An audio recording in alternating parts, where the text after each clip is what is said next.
Rebellions are built on hope.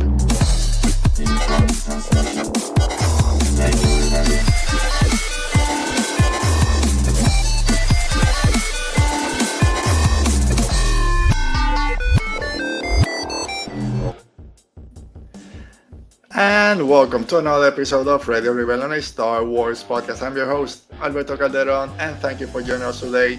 No Oti, he's busy doing whatever it is he's doing, but it doesn't matter. We got a great guest today, our co-host, our friend, Mo. Mo, how you doing? Thanks for joining us again. It's been a while, but it's always fun when you're here. You're in the chat, online, everywhere. It's always fun to have you. How are you doing today? I'm doing well. I'm Oti now, so he's just gonna have to get used to it. Yeah, that's fine. You'll feel that part perfect. We might have to kick him off. He won't be back. Yeah. You'll take over for him. But I'll start, I guess. Happy early May the 4th. I kind of forgot it's already tomorrow. It's May the 4th. So happy May the 4th to you, Mo, and to everyone Happy May watching the 4th. Do you have anything planned for tomorrow or for, I guess, this weekend? Kind of celebrate Yeah, May the 4th? So I wanted to celebrate tomorrow, but it worked out better to hang out with everybody today. So we're going to watch Rogue One later, which is going to be fun.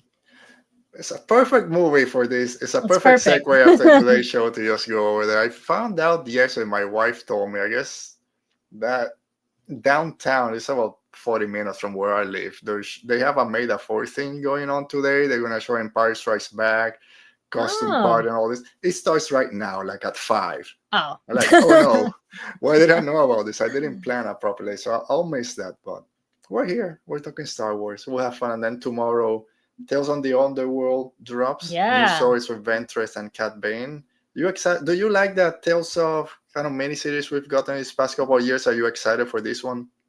I'm more excited for this one, I think, than Jedi was cool. Honestly, Empire was I don't even remember who it was about. It was a little forgettable. But this one's going to be great because I love Ventress. Cad Bane's cool. It's going to be nice to see more of his story, but mainly I'm there for Ventress. So that's what I'll be doing tomorrow. Actually, I just remembered we'll have that. Yeah, we'll have that. Kind of like you. I've liked them. They kind of fill the void where there's nothing going on. I'm not the biggest hooray fan of the Star Wars Tales of series so far. The Empire one was Thrawn and... Oh, right. I can't believe I forgot her name. This is when Oti comes and yells at me when I forgot simple name. Oh, the one from the Magistrate. Yeah. From Ahsoka. We'll just use that for now. Right. Diana Lia Inosanto. At least I know the actor's name. They were good, but whatever.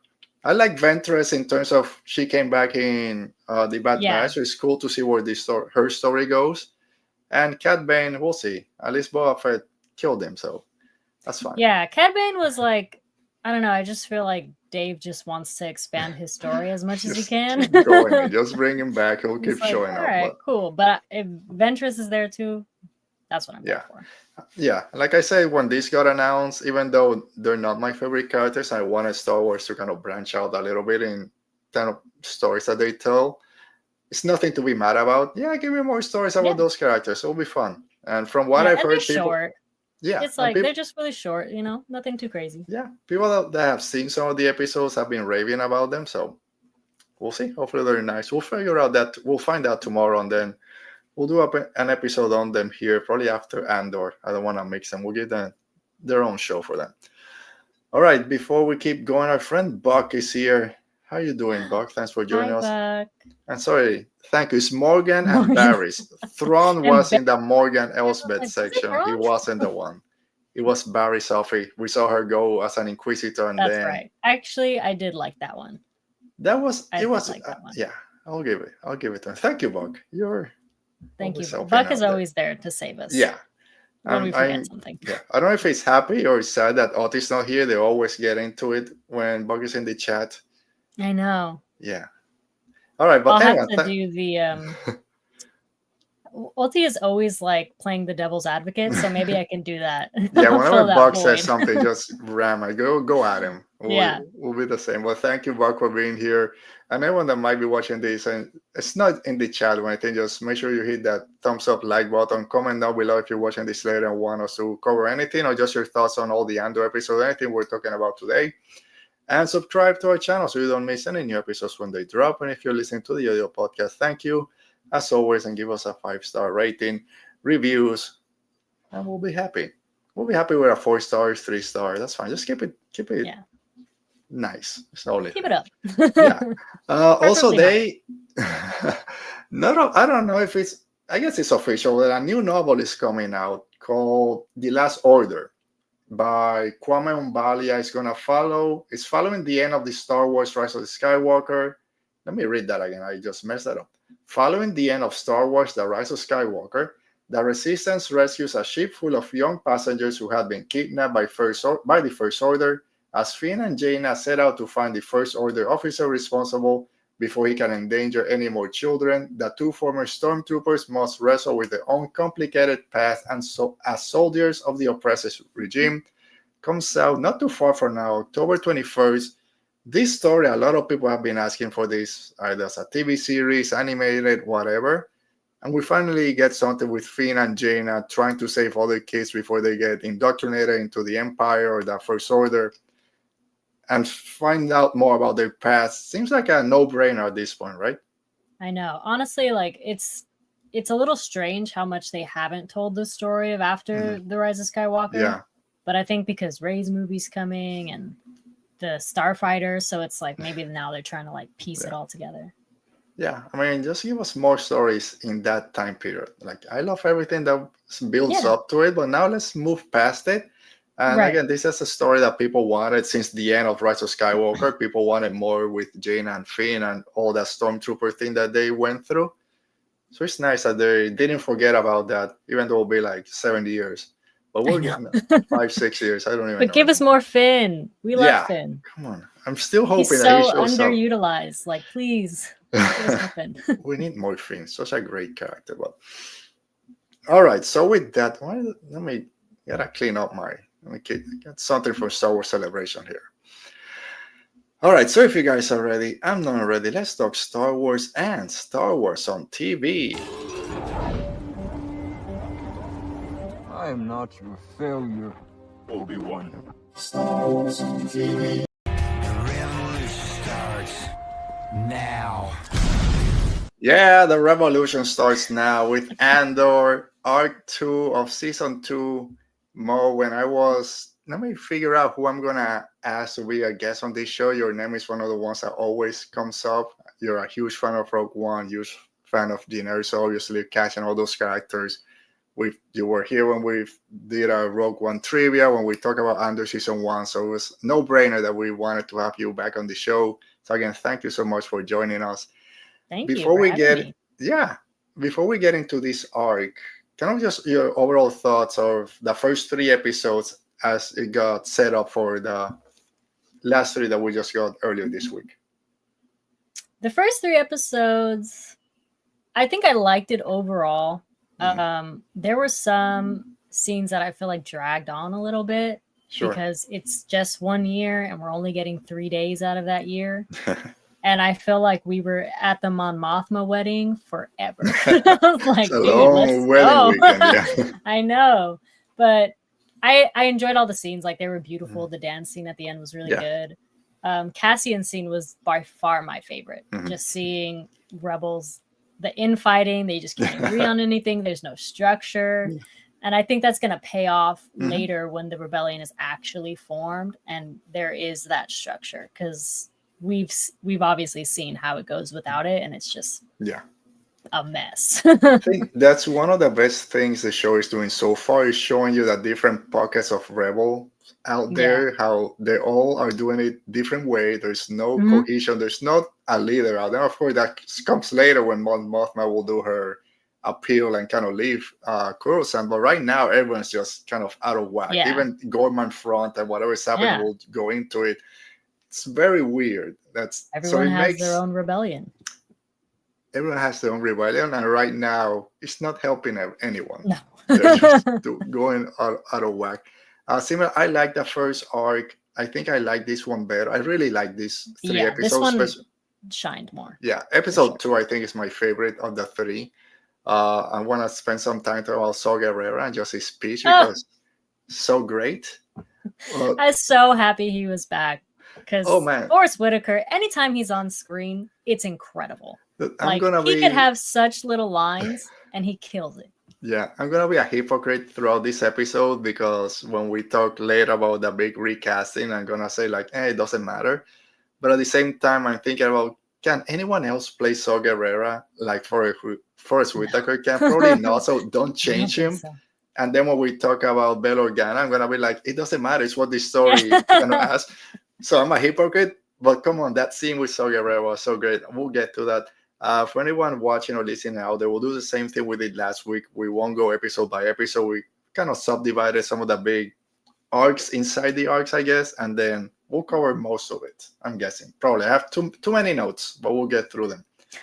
So let's start with what I call this imperial planning and their plan for Ghorman. And poor Syrl, who thinks he's the cream of the crop, finally doing something, and is being manipulated like no one can believe.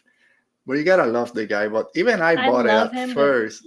He's so pathetic. Like it's so hard watching him sometimes because I'm like, come on, dude. As the story goes, these 3 episodes, at first I'm like, well, really, did he really break up with Deidre? Is he really in charge? Is he doing all this for the Empire? Then when he meets up with Deidre back on Coruscant through that weird message that they have, they don't even let him back into his own office because he can't go in, which is mind-blowing. But then as the story goes, you're like, oh no, he's getting manipulated to do something. And that part with Partagaz when he tells Deidre he can never know what's really going on. I'm just like, come on, I know. It's like, oh, poor Syrl, you don't know what's going on. But just all that entrance with him, just being kind of the head of his own office over there, and then started to be kind of not attracted, but kind of the Ghorman Front wants to see if he's the guy that they need from the inside of the Imperials. Was a great setup to that character and why his whole arc has been building since season 1. Honestly, like, it seems like Syrl always has the opportunity to be a part of something greater, and he keeps on falling for the Empire. If I just do this, if I prove myself here, and it's like, dude, they're just gonna keep using you. Like, not really that important to them. And exactly. Ghormans are gonna end up getting to him somehow because just like what happened in his office, like nobody told him that was gonna happen, and he's just like having to go through all this, and it's like the Empire, they obviously don't care about you that much, dude. No, there was a great scene when the ISB tech, I think it was, hey, we gotta come in and do a sweep of your office. No, this is my office. I'm the head. I don't care. I'm gonna call the manager. Call whoever you want. Anyone else has a problem, we'll just take it. It's like, dude, doesn't matter what you're doing. Yeah. You're nothing He's to like, them. You can't come into my office. Okay, my girlfriend's in the ISB. Don't make me call my girlfriend. I'll get my girlfriend on the phone, but yeah. I love also how paranoid he is at the beginning. Thinks the guy is watching him, puts a little string on the door. They're trying to sell him spiders. And then, of course, when they kind of proves through that he's being spied on, that's his big, I'm a great spy. I'm a great Imperial. I'm going to pass this up to Deidre. And when you're not going to tell Partagaz? Like, no, this isn't that important. No. Just go to your little meeting. We're doing everything so you think that you're in control, but she's like, you're a cog in the machine. Okay. Yeah. You're a means to an end. And poor when he calls his mom, when he calls Edie, and she's, why did you leave? You were back. I got you back on Coruscant, and now you're counting spiders. Who cares? Oh, poor. But then we have Rylan, who's the leader of the Ghorman Front, this politician, also sells spider silk, very nice dresses and suits that he sells. But they want to recruit Syrl, which again is all playing at what Deidre and Partagaz have been kind of playing at. But all that scene is being talked about endlessly online, and the creators talked about it, how the Ghorman Front is this basically representation of the French Revolution or the French Resistance. And it was great, of course, when you learn that all the actors spoke French. They were all French. They created the Ghorman dialect based on the French dialect, and then they created their own version. They could talk among themselves. But as you're watching this, that you obviously figure out, okay, this is a French resistance right here.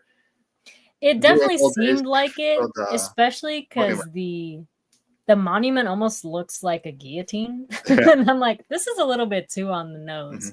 But and then they all just sounded French. The language, it's similar to on Canary, how they all have their language, and it's like a mixture of our languages.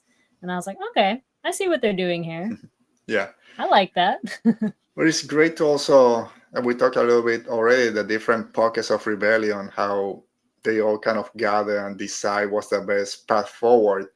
This is the one that seems the most like we've lived this before. This has happened. Like, it might be a little bit too on the nose, but the way it was presented, it's new for Star Wars. It's great seeing this little, although this part wasn't really a spy kind of theme, everything else with Cassian was, but seeing this resistance build up inside poor Ghorman is about to get crushed. It's great to see those scenes when they're meeting in the, I guess, whatever secret place. Everyone's having their chance on the podium, their little signs, how they clap each other, and then of course a little "go F yourself" if you listen to. It's great to get that in Star Wars. Yes, a little bit on the nose, but you get to feel why the citizens of Ghorman feel the way they do. Yeah, and I love all their little like radios. So much radios this season, like so much frequencies and stuff. I love it. I told Oti, I think it was last week, or I don't even know. It's people that love all the buttons and knobs in Star Wars gonna be going nuts every time that Clea pulls out her. She's like, just like, her DJ stuff. Yeah, all the radios on Ghorman were great. You have to unplug them where they're getting listened to. Yeah. But also shows how little people know about Palpatine's manipulation of everything. When he said, Palpatine probably doesn't even know what's going on under his name. The ISB is a shadow government. It's like you're in here shaking the TV like, no, dude, they're behind everything. No. It was like they had so much going for them, and it's like, Palpatine? Nah, dude. Come on.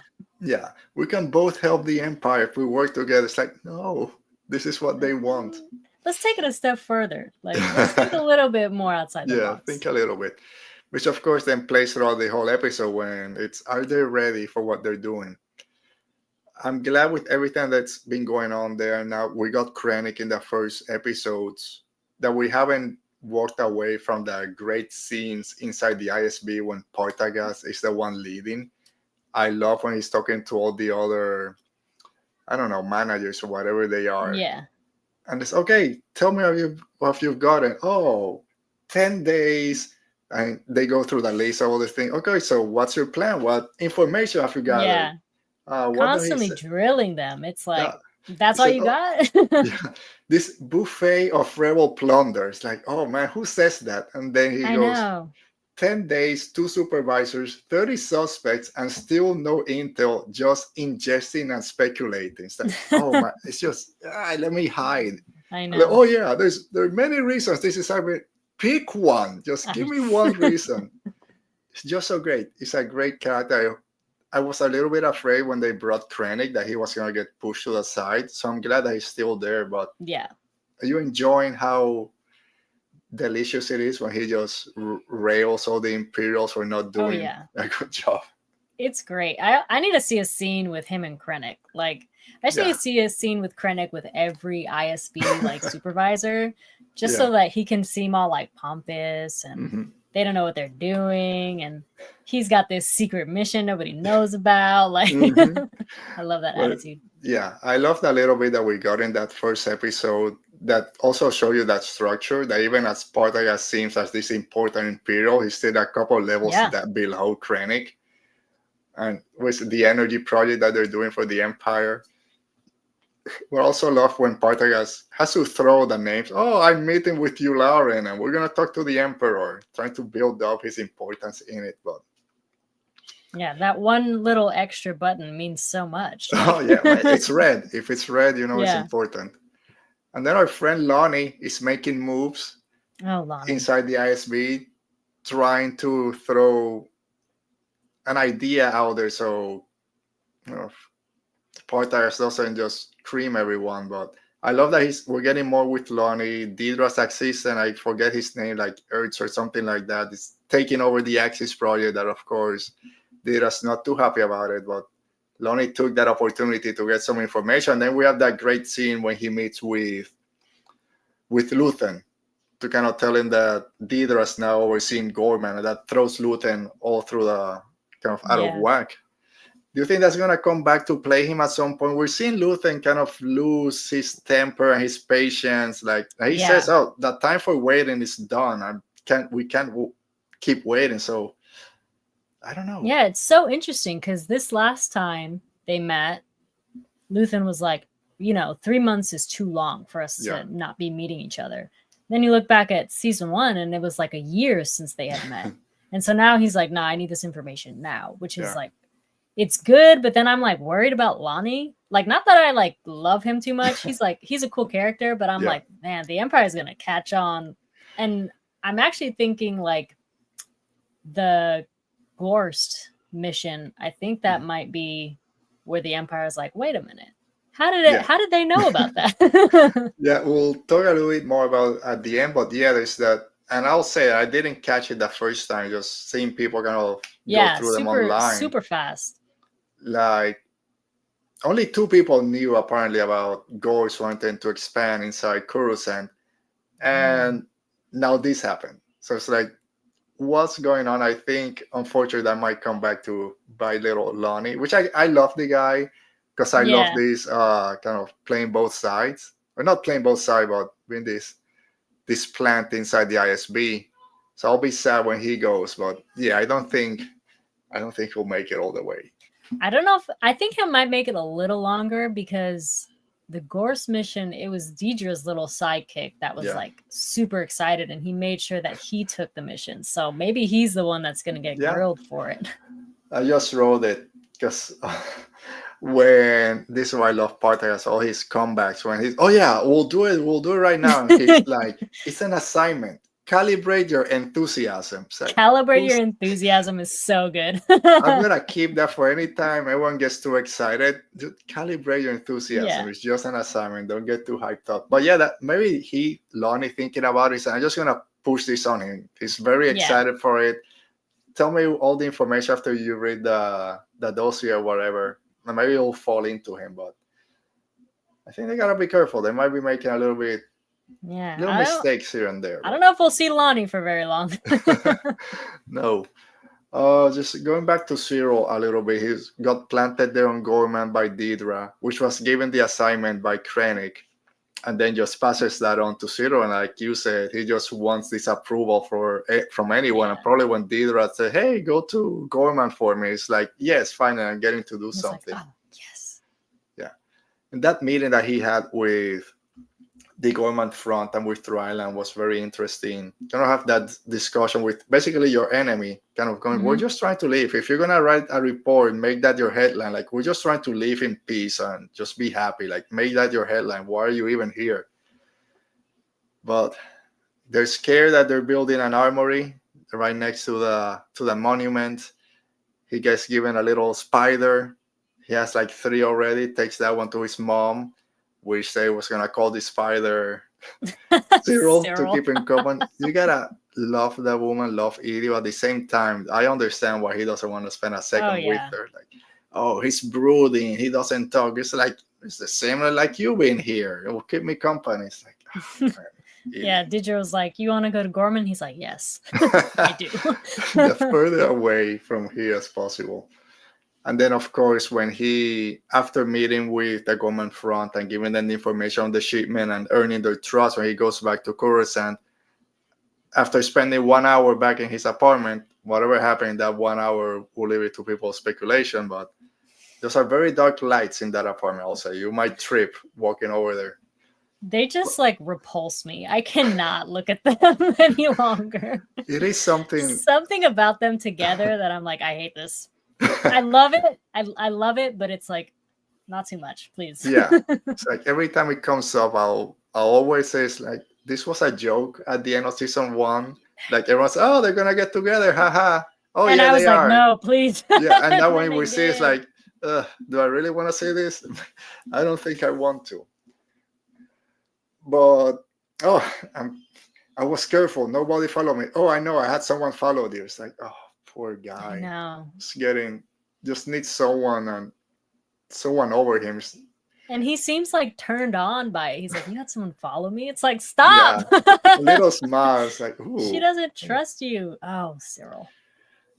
Do you think, especially when Portega says, hey, he can never know what's really happening, that little, hey, I got you followed because I don't trust you.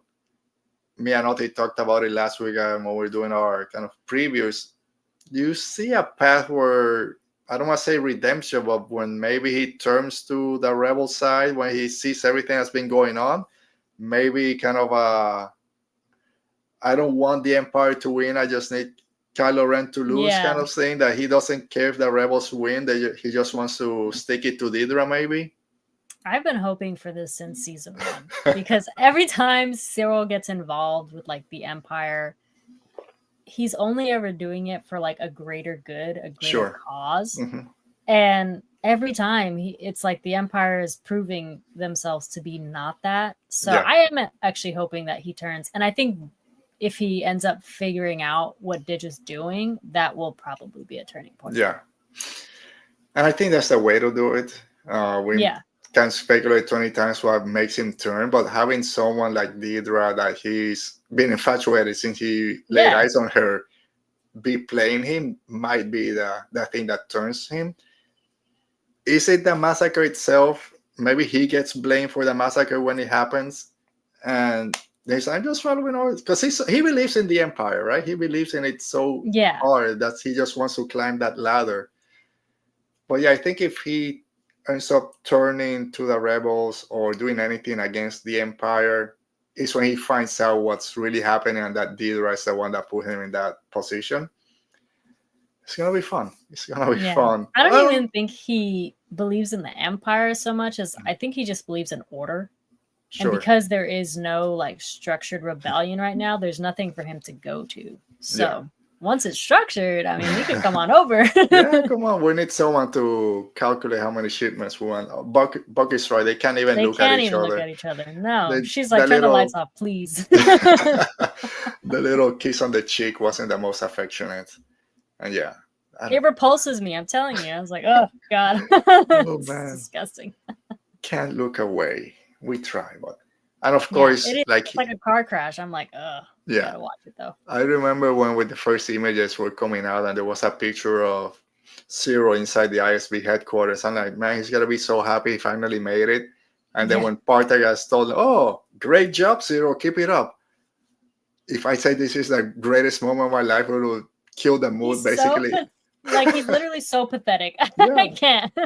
It's like your boss sending you a good job on a report and you're being happy to that extreme. It's like, what is it? Calibrate your enthusiasm, Syrl. You need to calibrate your enthusiasm. He's that kid in school that, like, if they got a gold star sticker, it was like the best day of their life. Like, he just wants validation. He just wants. That's exactly right. He just wants validation from anyone in power above from him. And he got it from the highest person that he knows. So cloud 9 until it comes crashing down. We'll see if it's next week. Someone that's on cloud 9, but maybe huffing cloud 9 is Saw Gerrera in what might be my favorite scenes in the whole arc, from the end of episode 4 and then the ending to episode 5. It's Saw Gerrera, his partisans. They're back on the car, made famous. I know, that was such a cool reference. I was like, yes.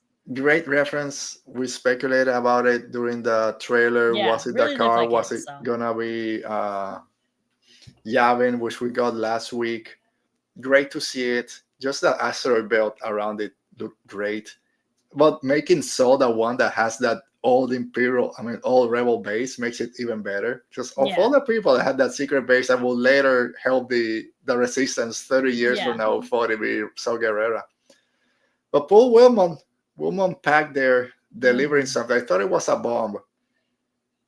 But just seeing all the partisans out there, first, love the designs. I know Andor has gotten some flack for not having a lot of aliens in its Yeah, in it. got some more aliens now. This arc, there were aliens everywhere, but especially with Saw Gerrera, you gotta love Tutus. That's gotta be one of my favorite recent designs. Just looks great. His voice is great. Yeah. It's The way he talks intimidating. is so cool. Yeah, it's awesome. But then we have this weird device that he brings out there, and quickly Saw Gerrera starts smelling it and starts talking about rhydonium, stealing rhydonium, have all the fuel we can get. And then let's bring this guy in so you can show him all the variations that we need to steal. Then slowly Wilmon starts kind of noticing that there's something wrong, especially when the guy goes to talk to Saw about, I think I got it. You can see in Wilmon's face, like, I think I'm gonna get killed. I'm not gonna be left. He's like, they're not gonna leave me. Yeah. But those things are so tension filled, even when they first got introduced. And hey, I'm here for the day, and then I'm walking out. No, you're here till I get what I want. Did you start? That's not how Saw works. Yeah. Were you a little bit concerned for Wilmon at that point? No, because I am a Saw truther, and I don't think he would ever hurt someone for no reason. Yeah. So unless they betrayed him, then he would. But I'm like, Wilmon, he's fine. You're fine. I love the scene when he brings both of them to kind of go over. Is he ready? Oh, I think so, maybe. And he pulls out the blaster. Do you think so, or is he? Can you tell me the truth? And like, neither. We don't know what's going on, and then kills the guy. Oh, Rebel sympathizer was transmitting our plans to Rebel. We're gonna be somewhere else. But the big thing is that speech that he gives to Will at the end about his youth, being on the run, being a prisoner, working around rhydonium, getting all his clothes burned away, people starting to sweat, and either you die from the inside slowly or you'll burst quickly. But the big thing, the revolution is not for the sane. We'll all be dead before the return of the Republic, which is basically the same thing that Luthen said in season 1. Like, I burn myself for something I won't see. But what I love about Saw, and this scene in particular compared to Luthen's speech in season 1, is Saw is out there. He's boots on the ground doing it, while Luthen is in the background, which again, he needs to be there to be kind of moving the pieces. They all have their purpose. Yeah. But Luthen is the one that's actually doing it. I mean, Saw Gerrera is out there doing it. Like, he tells Will at the end, like, well, you're here. You're not with Luthen out there. You're here. You're ready to fight. You're putting your life in the line. We're the ones that count. So, when he goes, we'll all be dead before the Republic is back. And yet here we are. We are the fuel. We are the thing that explodes when there's too much friction in the air. We're the Rhino, baby. But I think I've seen that like 5 times already. Like, I'll be a Saw truther if he told me that. Yeah. I'll take my mask off and poison myself. Every time I smell gasoline now, and I like it a little too much, I'm like, go. Saw was onto something. I won't lie. I think as a kid, I did roll my window down as my parents get a Sharpie and you're like... I never expected... every time Saw's on the screen, you never know what to expect. Yeah. I really didn't expect him to be like the poster for like Dare to keep your kids against drugs. Yeah. But that's on my bingo card now. Gotta add it. There you go. But like you don't know what's gonna happen with even that scenes in season 1 with Luthen, when Luthen is ready to sacrifice Krieger and those 30 men just so the Empire doesn't know that they have someone on the inside. And so it's like, I'm the only one with clarity of purpose. Like, I know what needs to be done. I know how to do it. And now being the one, hey, we're going to steal all the fuel that we need. We don't have to worry about it anymore. We're out here fighting. We're all going to die at some point soon. We won't see the return of the rebellion. Of the Republic, but we'll be out here fighting. And saying, hey, we're the ones that have to do it. So we know they're going to be causing mayhem soon because there's that spark that's going to, too much friction. They're going to be the ones that have to put the action into it. And we know all the way it goes for Saw, but great character. And like I said at the beginning, Forrest Whitaker, don't change. Keep him. Never change. If you want to keep bringing Saw back, as long as he's willing to do it, keep doing it. It's great. It's funny because like that scene of him in the first season where he's like talking about how he's the only one with clarity of purpose, and he brings up my pay. And he brings up the Ghorman Front, and it's like, we're going to see all of these little rebel causes, and it's like, only Saw's the one that's like doing it for the reason that it needs to be done. Yeah. Not just for like their own inner purpose. Yeah, it's even me, which I watched the season one a couple of weeks ago. I saw all those names go by and like, okay, just names of rebel cells, we'll never get to see them. Yeah. And now slowly, and even watching that season, this season, I didn't catch them. It's just going back and watching his speech. All right, he mentioned Maya Pei, he mentioned the Yeah. Ghorman Front. Like, he knows. It's like the perfect opposite to Luthen because they're all going to the same Yeah, they all have the purpose, same goal. the same goal. He's the one like talk about not having patience. We just gotta go Yeah. and be forceful about it, which is for some people is his kind of weakness. Is that he doesn't care if he kills a little few civilians, as long as he gets to kill a couple of Yeah. Imperials. But at the same time, we're at a point that you can't keep waiting for the Empire to make a mistake. You might have to push the needle a little bit. All right. Yeah, we do like sometimes, Buck, the smell of gasoline. Smells good. Will wake you up, Smells get good. you ready for the day. You got no coffee, just go smell some Yeah. Rhydonium. You'll be Some out. Rido. You'll be ready. Poor Will. Look at he's going to transform into a mutant or something. I know. He looked like he was literally struggling. I was like, oh. Yeah. Saw must be built different because he was just breathing that in like it was nothing. Oh, yeah. He's my sister, Rhino. I love her. It's everyone's, yeah, you think I'm crazy? Yeah, I'm crazy, but we're here and we're ready to fight. Just Yeah, I mean, so just self-aware. people. He's like, yeah, I'm pretty crazy. Yeah. Other people are crazy for another reason. I will go to the Coruscant art concern. We'll talk about Mothma, Perrin, Luthen, Scoldon, everything that's going over there. I love getting Mothma playing politics. We don't see her Yeah. too much, unfortunately.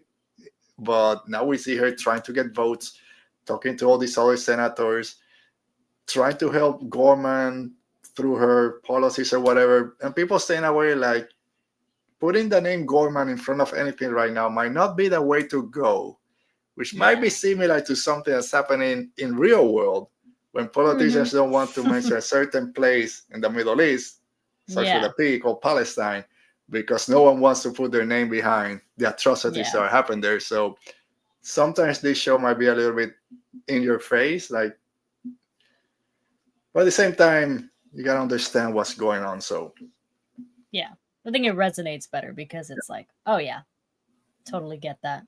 I thought it was even more interesting that the representative from Ghorman was like, I can't even vote for like this. I'm telling my then people to. Then they'll start targeting us for sure.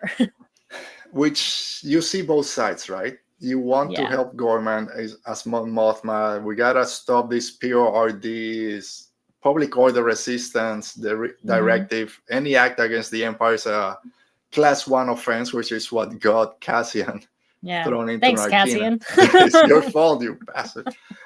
But at the same time, we understand why the representative from Ghorman is like, I told my people to lay low, because if we do anything, then the boot is going to come down harder. Yeah. And I don't want that for my people. But at the same time, then you have the Ghorman Front saying, how much longer can we just sit back and just wait for just do nothing? Yeah. So it's that double-edged sword of, we got to do something, but how much is too much, if there is a thing. But yeah, just making that connection of just saying the name Ghorman connected to anything, people won't listen to you. What resonated a lot to, unfortunately, what's going on right now in Palestine and Gaza and all that. So. For sure. But Star Wars not political. It's never been political, so we won't talk about that. No, wars are not political. Yeah, no. Oh, and of course, are we finding criminals or making them? When the Mothman starts going about, oh, look how crime have gone up. Are we finding more criminals, or are we making people criminals? Again, very similar to what's going on. 2 on the nose. 2 on the nose. I just want my escape from reality, but in this show, you can't escape it. But I love Clea. I mentioned last week, Clea is becoming one of my favorite characters.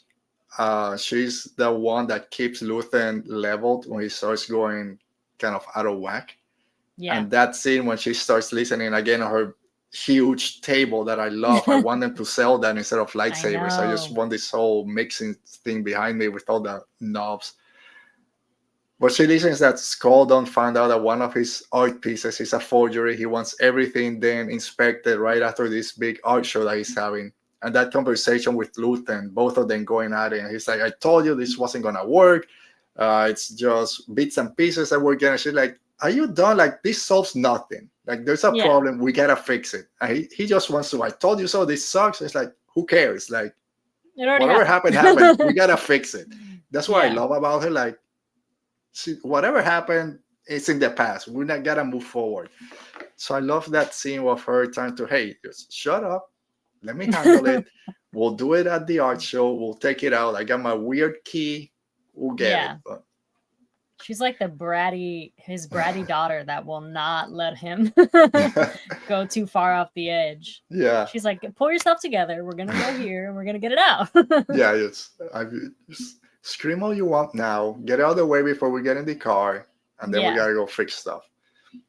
I keep talking about Mothman and all the politics when she's in the Senate, and we have this oath keeper just reading everyone. I guess the new senators doing their Pledge of Allegiance, and she's done at that point. So I can't be a part of this anymore. So I thought we are gonna get just forgot his name, the blue guy from Empire. Masamida. I thought we were gonna get him in that scene, but no. A new weird alien. Order. Yeah. Order. I wish he shows back up. Yeah. But yeah, he's been name dropped a lot, but we haven't a lot. Him. I mean, him and the Emperor have been name dropped a lot. I don't think the Emperor is showing up. Yeah, I don't think Masamida. He is. I'll take Masamida. That's a cool guy to be there. It's a fun little glub shitto. Someone that's not a globe shitter anymore is Bail Organa. And the big recast, people lose their mind. I got spoiled like 2 days before he showed up. But so Benjamin Bratt is taking over the role, replacing Jimmy Smith, supposedly scheduling conflicts. That's fine. Do you care? Does it matter to you that okay, perfect, let's move on. I mean, I would have loved to have Jimmy Smits because he's been Bale in so many other properties, but I thought Benjamin was good. He looks like him. He's Latino, so it's fine with me. Keep it in the family, really right? Yeah, you bring Brad Pitt or someone like that. I'll be if it was a white dude, I'd be like, we got a problem. Let's get everyone on the phone right now, calling your representative. But it happens. Like, it's not the first time. Like, or Bail Organa, I posted it. Like, he used to be in Phantom Menace. Gonna be some white guy that they cut his scenes, then call him Bale Antilles just to have him, and then they got Jimmy Smith for Bail Organa in episode 2, and of course he's been great. He was in Kenobi a couple of, so he's there. If he couldn't be there, it's for a reason. I doubt that it's because he didn't want to come back to Star Wars. He's been doing it for years. Maybe it really didn't work. But this is a character that's very important for the rebellion. Yeah. So you have to have him. And if this show was 3-4 seasons, maybe they'll pull back on that storyline till later. But this finishing up now, he wasn't available. That's fine. But I'm glad that Tony Gilroy came out and said, "Hey," and put it in this episode. He had like 3 lines just to get the conversation out of the way. Yeah. Because coming up is gonna, it's gonna be very important. Give you a tease. Everybody's gonna say what they want. It's fine. And then He'll be back again. In 1 week, when he's out in the Senate telling the Emperor to go shove it, then you'll be okay with it. But if you're gonna get someone, Benjamin Bratt is probably the first name that pops into anyone's mind. If we gotta replace Jimmy Smith, who do you get? Bring Benjamin Bratt. Let's make him even harder than it was before. I know, right? But yeah, I mean, the little scene that he had was fine. They did a little Brea Organa name drop. Hopefully we'll get to see her. And then we'll see what happens next week when he shows back up. But yeah, again, I'm a hypocrite because I don't want Saw Gerrera to be played by anyone else. But I'm fine with the change. Our friend Alan is here. How you doing, Alan? The Emperor is too busy playing Fortnite right now to show up on Andor. Oh man, the Emperor. Freaking, it is so funny to see the Emperor like doing those dance moves on Fortnite. I posted something about the Emperor. Alan said you just gotta win the crown at the end, and he's doing the greedy or something, just doing weird dances. My son plays Fortnite a lot, and he's playing now again with Star Wars. So I gotta watch out for the Emperor doing all those Fortnite dances and Vader and all those stuff. But Bucky said, I'm not happy with the fact that a request was needed, but if we're gonna have fun, Benjamin is the only person I could imagine playing Bale. Exactly. It's like, do we need a recast? We don't know if the story asks for it, but if you're gonna bring someone, Benjamin Bratt makes sense. He's a great actor, seems the part. Keep it in the family with those Latinos out there. Our friend Brennan is here. How you doing, Brennan? Hello there.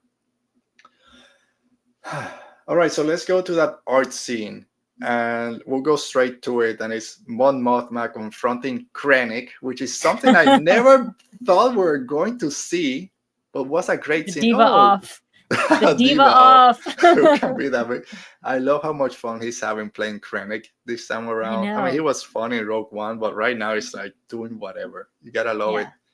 Just going back and forth. And what does Mothma said? How pleasant to see you free of the witness stand. And he's, oh yeah, everything for you. Because my rebel is your terrorist or something they say later.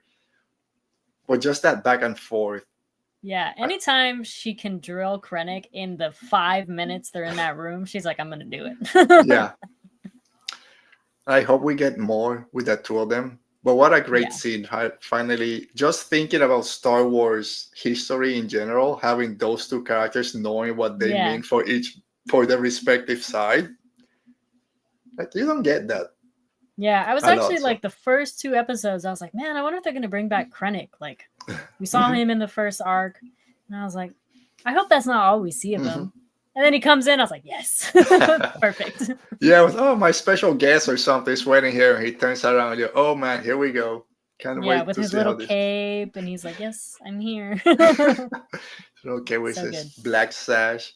I didn't know he knew so much about art, grilling everyone about art, but yeah, very Thrawn of him to be like, actually, I do know this. Oh man, you get thrown in that room, it'll be a 2-hour episode just of him. Yeah. Actually, you're wrong, because that calendar is not by touch or whatever. But... And then you have Clea and Lonnie trying to get this listening device out of there. Clea in that scene was like remarkable to watch. Yeah. I was like, ooh, she's just like, do what I say now. We want to. This is actually a life and death situation. There's a listening device here. Yeah. They find it. We're gonna die. So now move to your right.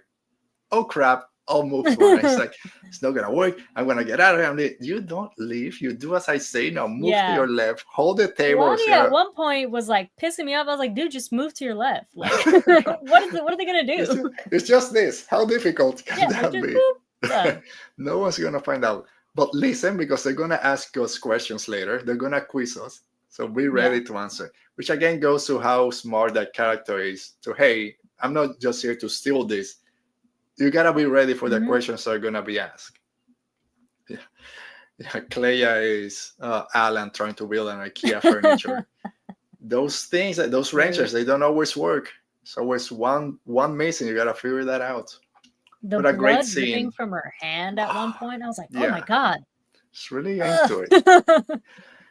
I'm glad I didn't find that blood under the table afterwards. You know, I thought at one point Krennic was going to be like, why don't you touch it and tell me like what it's telling? And I was like, oh my God, no. Her bloody blood hand. Dripping. Yeah.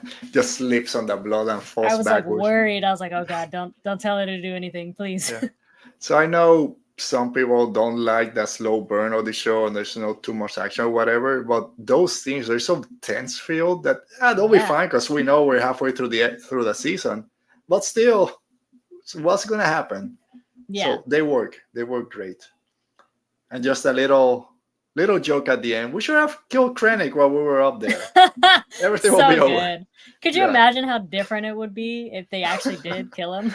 Just kill Krennic right there. No Death Star. Yeah. I mean, Galen goes home. He's Jin. Yeah. Saw. They're all happy. They're all happy until Tarkin finds out and doubles the project. Because Tarkin just parks his starship on top of 500 people. That was crazy. I was like, dude, the Tarkin massacre, the Tarkin incident or something. So let's go to the Ghorman debate. First, Cassian being sent to Ghorman, then unfortunately our pals Vel and Cinta end up there also. I know. We'll get. Tragic. So Luthen, after talking with Lonnie and knowing that Deidre is now overseeing Ghorman, they have no idea why she's there. He decides to send Cassian over there to see that Ghorman Front are ready to join the rebellion, basically, be ready to have more information. And we learn about this Tarkin massacre, that he landed in the middle of the plaza there. They thought that bringing more people into the plaza might hold them up, but no. He crushed 500 innocent, unarmed civilians just so he can park next to the hotel, I guess. I don't know why. Which is crazy, because I'm like, how big are their ships? Like 500 people? Yeah, that's a cruiser. lot. That's a small cruiser Yeah, that he brought in.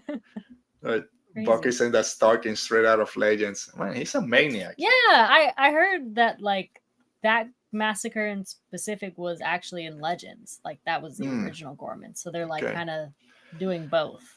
So when they said that, like, okay, he killed 500 people with his ship, is that the massacre? No, there's something even worse coming. I'm afraid for poor Yeah, Ghorman. there's got to be a shootout. You saw it in the previews. Yeah. Oh, man. But yeah, so that's why they have that monument there, the monument to the fallen. And Cassian's there, this fashion designer, Varian Sky. Yeah, can we go suit. back to where he gets his little mission and his little Bluetooth speaker? How great. Just knocking on the door, this weird lady comes out. They have that call sign that I thought was just, oh, you're gonna meet friends. Why are you asking? I have friends I'm curious by everywhere. nature. I got friends I everywhere. love that.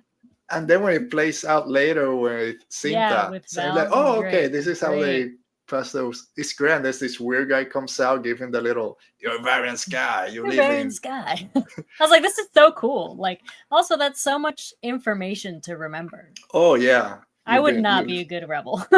No. I know they repeated the others twice. I watched the episode twice. I don't remember. Coruscant Drive or something is the only thing.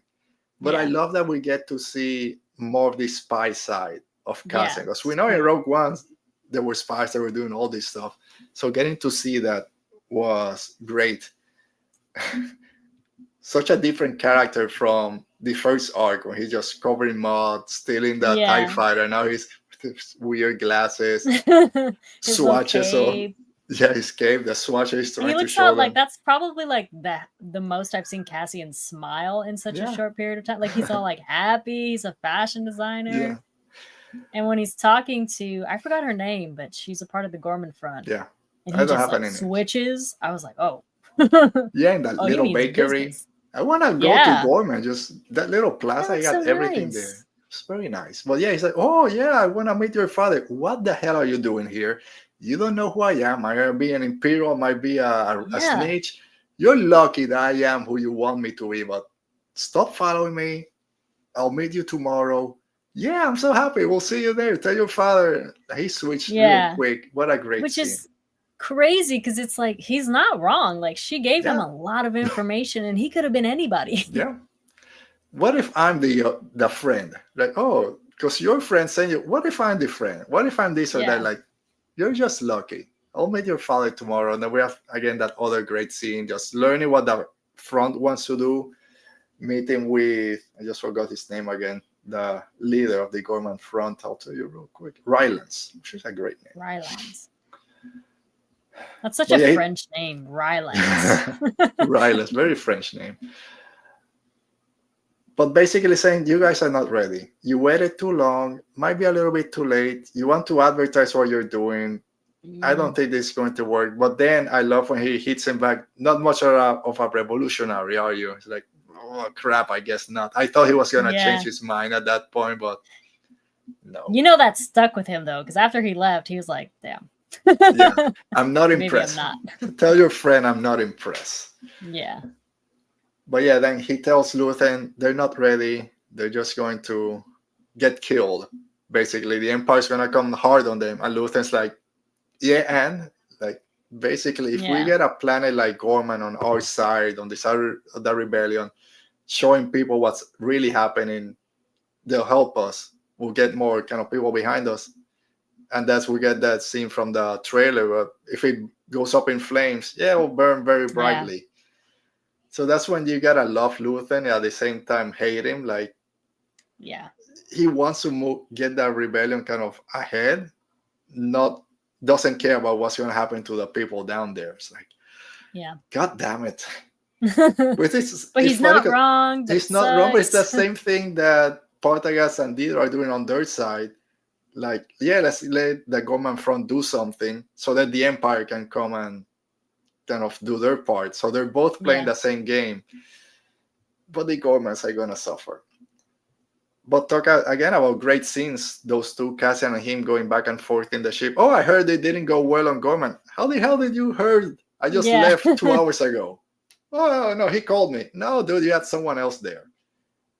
And and then too soft on the Ghormans, but protecting Biggs at any cost. It's like, we're not droids, dude. And I love that scene. And when he goes to talk when he goes back and then goes to talk to Luthen in the shop, but also when Vel and Cinta are talking about, and we'll talk about them now, that they only took that mission because they were going to be together, and for Luthen we're more valuable separated than together. Oh, we got to talk to him about it. I was hoping or expecting, okay, going forward, Luthen's going to be in this position of the importance of relationship and the people inside the rebellion. You can't just throw them out as pieces on the board. I thought that was going to come into play. And unfortunately, we got what happened to Cinta. But before then, and I think you have thoughts on that. So he has this contingency plan. He calls Kleia, hey, that piece didn't work or whatever. I thought you had something else to show me. Yeah, they're already on site. Don't worry. It's already been planned, which again, I love Kleia for her thinking everything. But Vel is there, meeting with the Ghorman Front, getting all the plans together, and then Cinta comes around. They haven't seen each other, at least in a year, since the end of the last episode. But before that, they haven't seen each other. Only took this job to be able to work together. Cinta said that she had an accident. Vel didn't know. Luthen didn't want her to tell her. There has something to do with getting rid of Kate Coma. We don't know, but so happy to see them together and enjoying life for a couple of days, I guess. They kiss and die. Yes, they had a relationship on screen. That's it. But I love seeing Vel kind of taking the lead, planning the mission, telling the government, this is what we're going to do. We've done this before. You guys know what you're doing. The plan sounds good, but you haven't done this. So let us lead. Very important to follow the chain of command. I told you 4 times. Do as I say. I'm the leader. No freaking weapons. Just me and Cinta have blasters. Got it. Hey, what are you guys doing? Bloom! Immediately pulls out a gun. Like, you can't think of anything else. Just one guy. You can't diffuse the situation any other way. You're just just call you. There's like 7 other people behind you. Just call them to help you out with the big guy. Lacine, I think his name was called. Yeah. Just with his little. If anything, he was like, he really wanted to do something like rebellious. I'd have been like, hey, we're still in this. You want to join? He could have taken 2 of those canisters with him. That's a big guy. Yeah. He could have helped you. But so they do the plan. They steal the convoy comes. Of course, we got Syrl kind of overseeing. I thought Cinta and Vel were gonna see Syrl, and that's when him for sure. Things were gonna go crazy. I was like, he can't be hiding that well. With the little beret. His little beret, like, come on, this dude's obviously on the roof. So it's right there. Yeah. Then you just say you have the roofs covered. You can see the lights from his binoculars. Not all of them. But so everything seems to be going as planned until poor guy pulls the trigger. So, and then we have a great scene, and we'll come back to it in a minute. We had the great scene then where they left, and Vel is basically telling him, this is on you now. Won't say get over it. You're going to wear this like a skin till the day you die. This is your fault. She was a warrior. She's the best of us. And you child, or you small person, or sometimes she calls him, look at me, stop crying. Why are you crying? You're taking her with you for the rest of your life. Like, God damn, it's gotta hurt. But the big thing is we finally get gay couple in Star Wars in live action. It's not in the comics, not in the books or animation. It's not a half a second at the end of Rise of Skywalker. I forgot about that scene entirely. So It's someone posted it. I was like, yeah. oh my God, I forgot about that. Yeah. That was that. If you want to talk about, I forgot what's in the book. They say when Rey and Ben kisses whatever. It's not a relationship kiss. It's like, hey, we survived. That's what it felt like. Yeah. But this is something that's been building since season 1. We knew they were together because they did say, hey, she's already sharing a bed with someone, so stay away from her. But of course now, right before the plan goes into motion, we see them talking about it in the same room. They share this passionate kiss, and then one of them dies. And it's like, why does this keep happening in big franchises when you finally have a LGBT couple on screen and you decide to get rid of one of them? Let alone Star Wars. Like, there's barely romance in Star Wars. So there's definitely not like gay romance in Star Wars. So like to finally get one that's like played out throughout 2 seasons now. And it's like, it's not even like, you know, the next arc she dies, which would be a year later, even though you don't see it. It's like in the span of like 10 minutes that she immediately is killed off. And I was just like, so like upset and like a little heartbroken because I was like, man, like she was a great character too. It wasn't like she was just like a throwaway. Disappointing. Yes, in terms of the story, it sucks because again, these characters haven't seen each other in a while, and to finally have that reunion, they work great together. They have great chemistry, just the 2 actresses. We saw everything that they did in season 1, so you're hoping, okay, now they're back together doing missions. Like, okay, it's gonna be interesting how this plays out for the rest of the season. We know that by the end of the season, a lot of these characters will not be there. Can be because they left the rebellion or they died. So it's not surprising that unfortunately one of them does die. Yeah. But I think, like you said, happens on the same episode that she comes back. Yeah. Like, because it's not like I don't want anybody to die ever in this show. Like there's obviously going to be deaths, and there has been in the first season, but for it to be such a short time period is just like a little frustrating. Yeah. So I'm waiting till the season ends to see if how I like this 1-year gap between arcs. I think it has been a little bit of a hindrance. Because we're missing a lot, like 1 year off, and now we get 3 days, 3 episodes, basically over 3 or 4 days. It's not letting kind of some of those stories take a little bit long. Even if it's in the middle of the episode, they say 3 months later. So okay, some time has passed. Everything's very quick. Everything's happening really quickly, and then we wait 1 year. So I'll see by the end of it how it goes. But right now, I'm not 100% sure I like the 1 year gap between arcs. Yeah, we started this arc, which was like a year past, and I was like, I'm still mourning Brasso. Like, Brasso just died. Brasso. I think that also hurts us as fans. That Brasso died at the end of episode 3, and now we're gone to something else. And we're gone. Like, it's like, man, we don't even get to hear anything like about him or like it's like it never happened. Like he's gone. And again, we're halfway through the season. Things might come back. You know, but it's hard as we're watching all these 3 episodes either all at once, or I see half of it on Tuesday and then part of it also on Wednesday. Maybe even if it was stretched out for 3 weeks, we wouldn't feel so kind of gut punch. Yeah. But I don't know. We'll see. But at the end, I kind of knew that we're going to start losing people. But for one of these 2 characters to die so suddenly after coming back, it's kind of a shock. And I understand why for some people, like, hey, finally, we got some representation in Star Wars, and it's taken away, why it might sit the wrong way. So I understand why. All right, Buck, I'm not... Sour taste. Yeah. Buck is saying that he hates this season so much. Again, everyone has their opinion. It's different. There's definitely, I've never seen a TV show that it's like 4 arcs and there's years in between them. And it's only 3 days. I mean, I think what you said, like, you know, months in between the episodes, I think probably could have worked even better. But it's hard for me to say I hate it because it just looks so good. Like it looks so grand. Like they definitely upped the production and it looks incredible.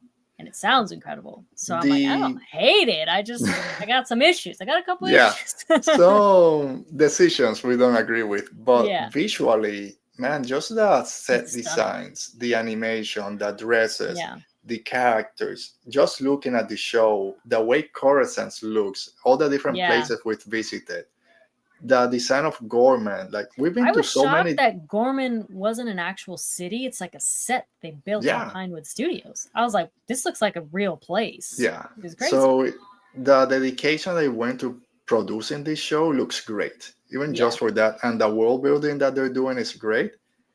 We'll see how everything is. I'm enjoying the show so far. I like this arc more than the first one. I wish some people were still alive. I'll just leave it there for now. I think the next one will be good. Yeah. Like K2. K2. Oh, man. You gotta hold on. You gotta hold on a little bit. Come on, bud. Just wait a little. Wait till episode 8. All right, so let's finish up with Cassian and Biggs. Big part of this Cassian. arc. You just talk about we don't get a lot of romance in Star Wars. We got some romance with the two of them. They have a very loving relationship, but it's a little bit strained at the moment because of what Biggs is still going through. We saw a little bit of this in the first arc. Very on point, this arc, very in your face, that she's still suffering from PTSD from what Dr. Gorse did to her. Years now. Yeah, at least 2 years, at least, taking these sleeping drops to be able to be careful, Biggs. Don't take more than 2 drops each night. I was like, be careful, please. Cassian is cooking. He had this little fryer that he has in his apartment. In the safe house that they have in Coruscant. Do we make this our place? We keep going back. So we get some towels. I hate it here. Yeah. It's a great dynamic. They have arguments because he saved her. Come on, that's heartbreaking. So you killed that poor kid. Well, he put the uniform on. We're not at war. Do you think he knew we were at war? Well, he knows now because he's freaking dead because I killed him. It's like, oh. And the line that hurt the most was like, you killed him because he saw my face. Like, it wasn't because he did anything. Yeah. Like, and for him, it's like, what's the difference? Like, we're not at war. So he says, we're in a war. Not everyone knows it yet, but it's happening. People die. Then Big says, I wonder if he knew. He knows now. It's also like Cassian is at that level now. Like, if you look at her the wrong way, I'm taking you down. Yeah. Like, I was away. She said no onions. Yeah. But he's paranoid at the same time. Doesn't want to go to the store. Doesn't want to go to any open places. Oh, let's walk in the park. No, they put cameras. We'll cover ourselves. No, we'll stay. So both of them are a little bit paranoid there on Coruscant. It's overly protected. She's ready to do more. It's like, no, you have to rest. But then when he finds out, we had that scene with Luthen and Biggs, which is another great scene of him having a softer touch with her in terms of, you're not ready. I came to give you, I'll keep touch. I keep tabs and we'll give you something else. I've never seen Luthen like be so restrained with someone. Yeah. Like usually he's like, this is what you're doing, do it. And he's like, I don't know. Yeah. We'll hold on. But then it's great when Cassian is talking with Biggs. He doesn't do anything without a reason. He knew we were going to have this conversation. I'm just going to go and break every protocol and go to the shop. And he's like, does he sleep in that wig? Because he was ready when Cassian shows up. He's all dressed up with that wig, with a box. I don't think Luthen sleeps. I think he's just like awake.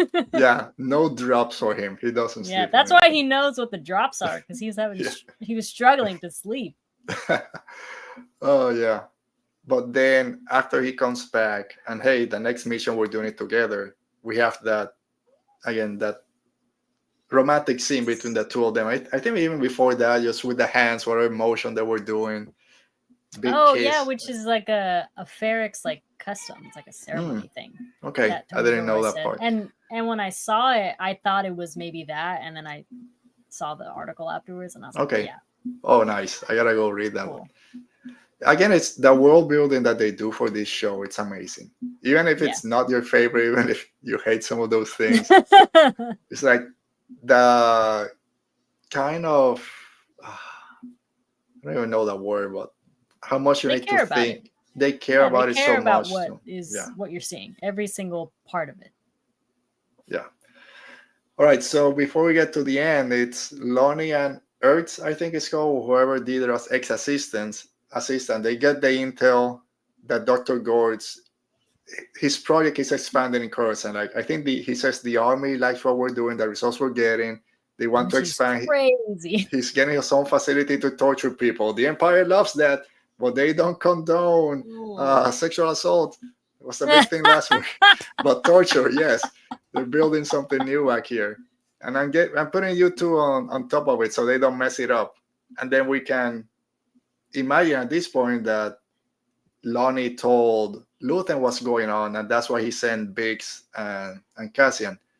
But another scene when Cassian and Luthen are talking, and Luthen's like, "Oh, you gotta deal with this," and Cassian's like, "No, you want my blood? You help me get her right to the right place. It's not just on me. You gotta help me on this part." And Gorse gets it finally.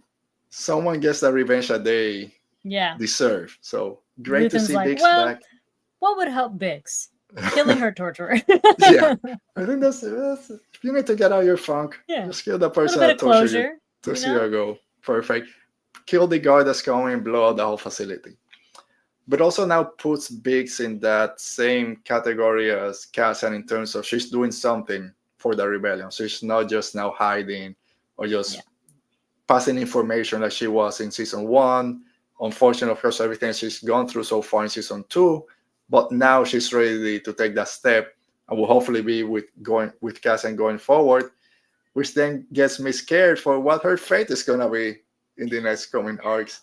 Which I don't want to start thinking of who's going to make it by the end. I try to be optimistic, but knowing that this ends right before Rogue One, and it seems that Cassian and Jean might have something going on. Obviously. What happened with Biggs? So close to Rogue One that we're gonna be 2 years away when we come back on the show next week. Yeah, I mean, hopefully she just goes away. Maybe. I don't know. The way Tony's like, "Yep, they're dead." Like, he'll probably kill Biggs. It sucks. I love her as a character, but it'd be great if she just like is just off on a different planet doing something else during the events of Rogue One. Go speak up. B2. Someone's gonna go find B2. Yeah, what the heck? They're gonna find B2. Like, so nobody's concerned that his dog is on this planet. Yeah, they just left him. I think Cassian doesn't like him. Tragic. All right. No, he loves him. I need that, like, the next arc, B2's back, and he just makes some remarks that, like, you left me on this planet. Yeah. He's doing it. We'll say that. That's what happened. Biggs goes to take care of B2. That's how she survives. Wilma, we'll put Will. Wilman also's back. I think he's dead. I think Wilman's not making it back. I mean, if he goes with Saw, he might not make it. I'd like for him to go with Saw because I feel like they have the same type of energy.